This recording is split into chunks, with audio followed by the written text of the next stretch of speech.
एक गांव में हारिका राधिका नाम के दो बहनें रहते थे। हारिका फैशन डिजाइनर बनना चाहती थी।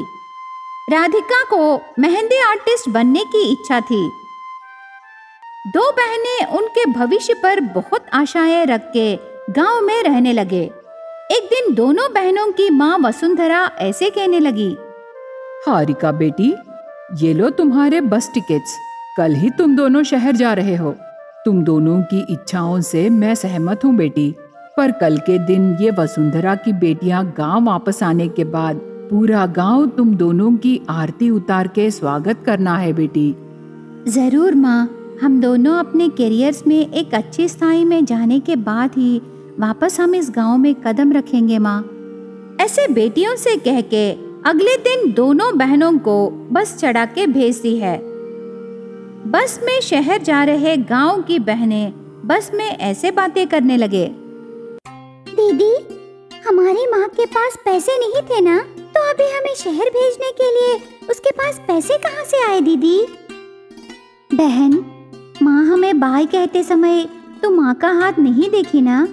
तू माँ का हाथ देखने से तेरे इस प्रश्न का जवाब जरूर मिलता बहन। क्या कह रही है दीदी? माँ के हाथों में सोने की चूड़ियाँ नहीं है? हाँ बहन, माँ उन्हें बेच दी, इसीलिए हम आज शहर जा रहे हैं। ऐसे हारिका कहने पर राधिका माँ को याद करके आंसू बहाने लगी। तब दीदी बहन को सहलाते हुए ऐसे कहने लगी, दुखी मत होना बहन, अभी तुझे समझ में आया ना माँ हमारे ऊपर कितना भरोसा रखी। कल से हम शहर में बहुत मेहनत से अपने अपने करियर्स में ध्यान रख के माँ का नाम रोशन करना है। इस तरह दोनों बहनें एक लक्ष्य से शहर आकर हॉस्टल में रह के उनके करियर्स में विकास के लिए सदैव प्रयत्न करने लगे। हारिका हर समय डिफरेंट मॉडल्स में ड्रेसेस डिजाइन करके उनके स्केचेस बड़े बड़े कंपनीज को ईमेल्स करती है। राधिका मेहंदी आर्टिस्ट बनने के लिए तरह तरह के कोर्सेज करने लगी। उस दिन से दोनों बहनें हॉस्टल में रह के उनके काम करने लगे। एक दिन दोनों बहनें हॉस्टल रूम में रहते समय हारिका के नाम पर एक कवर लेटर आता है। वो लेटर ओपन करके देखने पर उस लेटर में हारिका एक बड़े कंपनी में best fashion dress designer competition में सेलेक्ट होती है। वो देखकर हारिका और राधिका बहुत खुश होके उनके गांव में रही माँ को फोन करके बताते हैं। वो भी बहुत खुश होती है। माँ, मैं एक खुशखबरी सुनाने के लिए फोन की माँ। क्या है वो खुशखबरी बेटी? माँ, बेस्ट फैशन डिजाइनर कंपटीशन में मैं सेलेक्ट हुई माँ। उस कंपटीशन में एक बड़े कंपनी को रिप्रेजेंट करके तरह तरह के डिजाइनर ड्रेसेस पहन के रैंप वॉक करना है माँ। उस कंपटीशन में अगर हमारा ड्रेस बेस्ट डिजाइनर में सेलेक्ट होने से हमें बहुत बड़ा अवार्ड मिलेगा माँ। ऐसे हारिका अपनी माँ वसुंधरा को कंपटीशन के लिए विवरण देने लगी। वसुंधरा बहुत खुश होकर हारिका से ऐसे कहने लगी, हारिका बेटी, तुझे अच्छा मौका मिला बेटी। तू इस कंपटीशन के लिए बहुत मेहनत करना, ठीक है ना बेटी? फोन जरा बहन को दो। वसुंधरा की बात सुन के हारिका फोन राधिका को देती है। तब राधिका ने, बोलो माँ। राधिका बेटी, लगता है दीदी को बहुत बड़ा मौका मिला है, इसीलिए तू भी दीदी के साथ रह के दीदी को मदद करना बेटी, ठीक है ना? ठीक है माँ, मैं जरूर करूँगी। दोनों बहनें उस दिन वसुंधरा से बात करके अगले दिन कंपटीशन में भाग लेने के लिए एक बड़े होटल को जाते हैं। तब कंपटीशन में एंकर ऐसे कहने लगी, hello everyone, welcome to best fashion dress designer competition. इस कंपटीशन में 3 राउंड्स रहते हैं। First round traditional wear, second round western wear, last and final round party wear. इन 3 राउंड्स में कौन बेस्ट ड्रेस डिजाइन करके प्रेजेंट करेंगे वो ही best dress designer of the year and also will get the prize money. So let's start the competition. ऐसे anchor कहने के बाद कंपटीशन स्टार्ट होता है। तब जजेस के सामने हारिका उसके ओन टैलेंट से डिजाइन किए ड्रेसेस वो खुद पहन के दिखाती है। जजेस को हारिका डिजाइन किए traditional wear and western wear बहुत पसंद आते हैं। उससे हारिका को बहुत स्कोर आता है। तब सब लोग आशा करते हैं कि हारिका ही जीतेगी, लेकिन हारिका की प्रतिद्वंदी शिरीषा ऐसे कहती है, फ्रेंड्स, फर्स्ट 2 राउंड्स में मुझे बहुत कम मार्क्स आए। इस कंपटीशन में मेरी जीत मुश्किल है। शायद वो गांव की गवार हारिका ही जीतेगी, इसीलिए तुम कुछ न कुछ करके उसे लास्ट राउंड में अटेंड नहीं होने देना है। ऐसे शिरीषा कहने पर उसके दोस्त चुपके से दोनों बहनों के कमरे में जाकर उनकी गैर हाजिरी में हारिका लास्ट राउंड के लिए डिजाइन किए गाउन को कैंची से शोल्डर्स के पास कट करके चले जाते हैं। थोड़ी देर बाद हारिका और राधिका कमरे में आके फटे हुए गाउन को देख के शॉक हो जाते हैं। सब कुछ बर्बाद हो गया। अभी मैं लास्ट राउंड को कौन सा ड्रेस पहन के जाऊं? ऐसे कह के हारिका ड्रेस पकड़ के रोने लगी। तब राधिका को एक आइडिया आके ऐसे कहने लगी, दीदी तू रोना मत। लास्ट राउंड के लिए तू डिजाइन की ये पार्टी ड्रेस गाउन से ही तू कंपटीशन में जीतेगी। ऐसे कैसे होगा बहन? मेरा ड्रेस शोल्डर के पास फट गया। अभी इसे सीलने के लिए भी बहुत टाइम लगेगा बहन। सीलने के लिए टाइम लगेगा, इसीलिए ड्रेस जहाँ फट गया वहाँ मैं ड्रेस की तरह मेहंदी रखूंगी दीदी। ऐसे कह के राधिका हारिका को शोल्डर से नेक तक मेहंदी रखती है।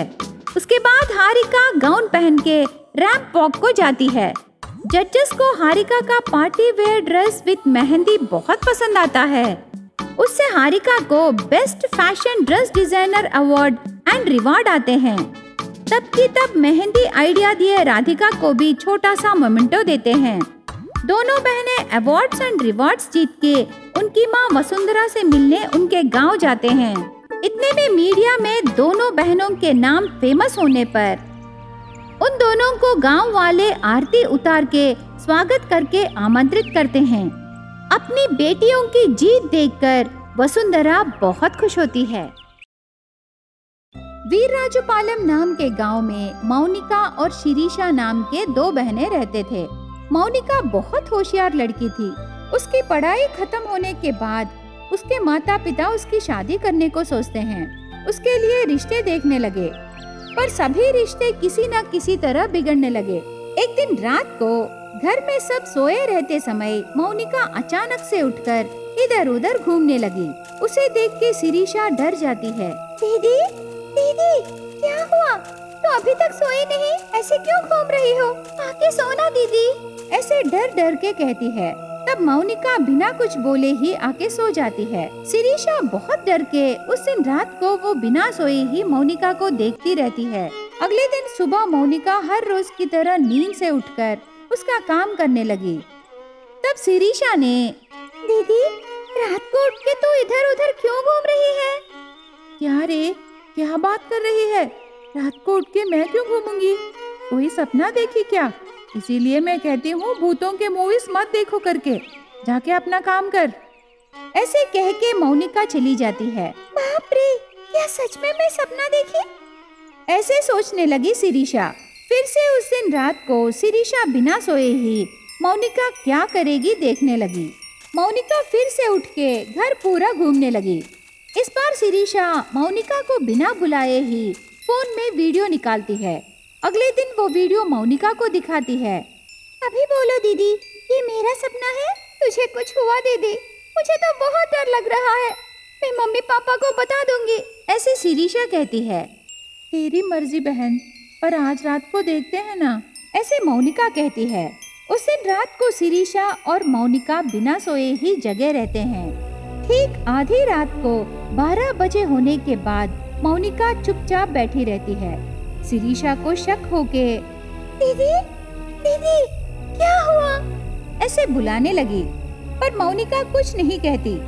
वो उठ के घर के बाहर जाकर एक पेड़ के नीचे बैठ जाती है। ये सब शिरीषा बहुत डर डर के देखने लगी। अगले दिन सुबह शिरीषा को डर के वजह से बुखार आ जाता है। शिरीषा, क्या हुआ? कल तो ठीक थी ना? एक दिन में इतना बुखार क्यों आया? ऐसे कह के शिरीषा को टैबलेट्स देने लगी मौनिका। माँ, मेरी बुखार का कारण दीदी है। इसे भूत पकड़ लिया माँ। मैं इस घर में नहीं रहूंगी। ऐसे कह के रोने लगी। तब उसके माता पिता शिरीषा से क्या हुआ करके पूछते हैं। तब वो रात के समय मोनिका के काम के बारे में बताती है। यही विषय मोनिका से पूछने पर उसे कुछ नहीं पता करके कहती है। तब मोनिका के माता पिता को शक होके मोनिका को एक मांत्रिक के पास ले जाकर पूरा विषय बताते हैं। तब वो मांत्रिक मोनिका को एक रंगोली में बिठा के पूजा करता है। माता, तेरी बेटी को भूत पकड़ लिया। ये साधारण भूत नहीं है, वो बहुत इच्छादार भूत है। स्वामी, अभी हम क्या करें स्वामी? क्या करने से वो भूत मेरी बेटी को छोड़ देगी? ऐसे पूछती है मोनिका की माँ। माता, वो भूत तेरी बेटी से शादी करना चाहती है। शादी करने तक तेरी बेटी को नहीं छोड़ेगी। ऐसे मांत्रिक कहता है। भूत से शादी कहने पर वो डर डर के, स्वामी, भूत से शादी मतलब मेरी बेटी को खतरा है ना? कोई खतरा नहीं है माता, मैं हूं ना। तेरी बेटी को कुछ नहीं होगा। वो भूत तेरी बेटी से शादी करने के तुरंत ही मैं उसे बंदी कर दूंगा।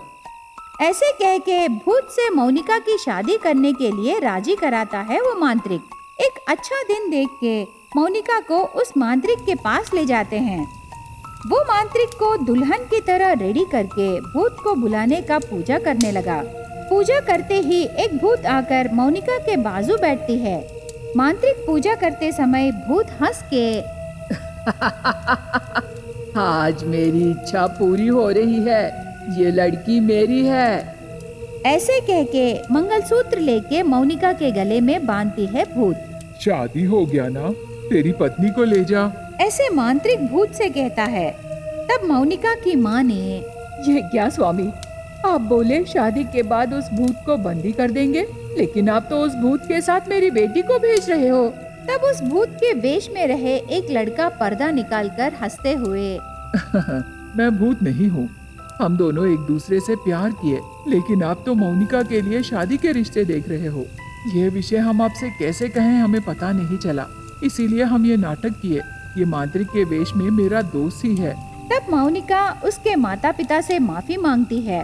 हाँ माँ, वो सच कह रहा है, मुझे माफ करो। उससे माता पिता भी मोनिका को माफ करके उसके बाद उन दोनों की शादी धूमधाम से करते हैं।